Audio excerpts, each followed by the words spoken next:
going on, everybody, and welcome back to the CEO for You channel. You join me. It is Tuesday. It's a very late video here on the channel for a review.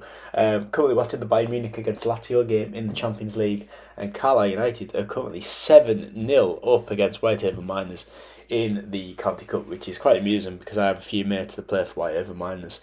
But when talking about the Champions League, and we're not talking about the County Cup, we are talking about League One, and of course on Saturday Carlisle fell to another home defeat. It was a 3-1 defeat versus Reading. Now, before I get into the review, it's probably going to be quite a quick one because this video is going to be going out on Wednesday, and who wants to relive this 4 days later? If we're going to be honest, but I thought Reading's away support was one of the best we've had this season, if not the best we've had this season. Absolutely fantastic from them. 1,360 away fans, but the noise they made was special. It was really good, to be fair. So credit to the Reading fans.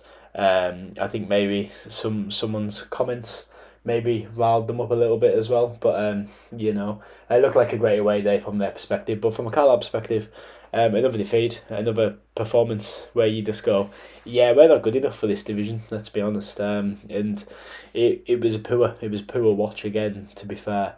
I was in the paddock, I wasn't in my normal seat, and yeah, it wasn't the best. I don't think it mattered what stand I was in. It wasn't the best watch altogether, to be perfectly honest. But we'll get into it. I noticed that very early on, Reading played a very long through ball from defence, and the lad on the wing, I think it was Aziz on the wing, just completely paced out the defenders.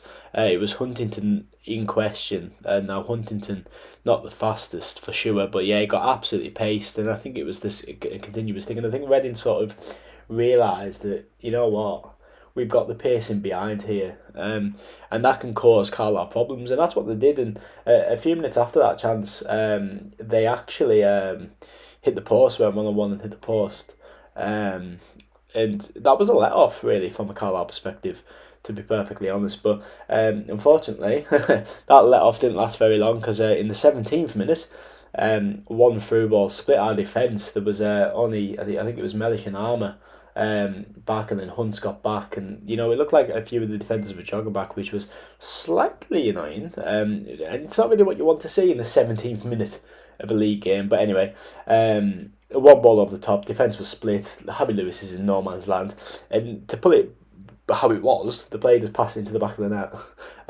Smith for them put it into the back of the net to make it 1-0, and we didn't have much in the game, to be perfectly honest. It was just it was just another performance in League One for Carlisle United, and another forgettable performance, and they went 2-0 up with some woeful defending, to be perfectly honest. Their player went 1-on-1 with Jack Diamond, way too easy getting past Diamond, way too easy getting past John Mellish, passes it across the box, and Nibs has got a tap in to make it 2-0, and at that point you thought the game was over, and that's ridiculous to say after 36 minutes, but that's just how the season's been going at the minute. That was disappointing. We went into half time, and you thought, maybe we could start the second half, bit of fight, bit of passion and everything, and then 12 minutes into the second half we were 3-0 down. Corner wasn't cleared first time, and then the ball comes back in, and Nibs again with the finish to make it 3-0. Harry Lewis has dived into the back of the net.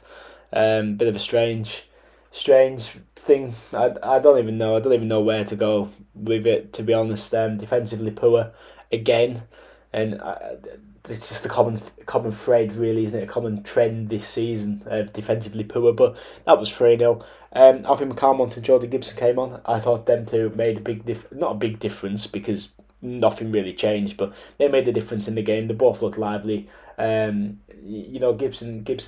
looked good for the 15 minutes or so he played. However long he played, it was possibly more than 15 minutes. And McCalmont as well. And we actually got a goal from a bit of Jordan Gibson. Great cross from Gibson, and to be fair, great head from John Mellish into the off the crossbar and in, is what I was trying to say there. And that was 3-1, and in the build up to that into that goal, it was a good spell from Carlisle, to be fair. We had a good 10-15 minute spell, maybe 5-10 minute spell might be a bit more realistic thinking. I'm trying to think 4 days ago, but we had a good little spell before we got the goal. And then we got the goal, and we're thinking, right, it's 3-1, 20 minutes to go. Who knows what can happen? And the game went flat again, and we give Reading the opportunity to kill the game. That was really frustrating. Reading just, the ball went out of play. Oh, we'll just take the time. The ball went back to their goalkeeper, who was massive, by the way. But yeah, we'll just take our time. Reading were 3-1 up. They didn't need to give anything, silly or anything away. They were happy just to keep it. And that, the game did get flat after that, and it was disappointing that we didn't go and attack them a bit more. Maybe got that second goal, make it 3-2, with 10 minutes to go or something, and then get at them. But fair play to Reading, they were the better team. To be fair, watching them, I know we're poor, but watching them, I'm surprised they're actually down where they are, to be fair, because they look quite a decent sort of mid-table side. But yeah, another defeat for Carlisle. What are your opinions on the defeat? Sorry this is a late upload. I just couldn't be bothered, to be perfectly honest. I feel like we just talk about the same things week on week. And it'll probably be the same on Saturday when we talk about the Charlton game. But the Charlton preview will be live later on today as well, so check that out. And yeah, thank you so much for watching. I've been CU04. Sorry for a bit of a late one and a bit of just it's just a bit of a sigh, really. But thank you so much for watching. I've been CU04, and I'll see you in the next one. But you never ever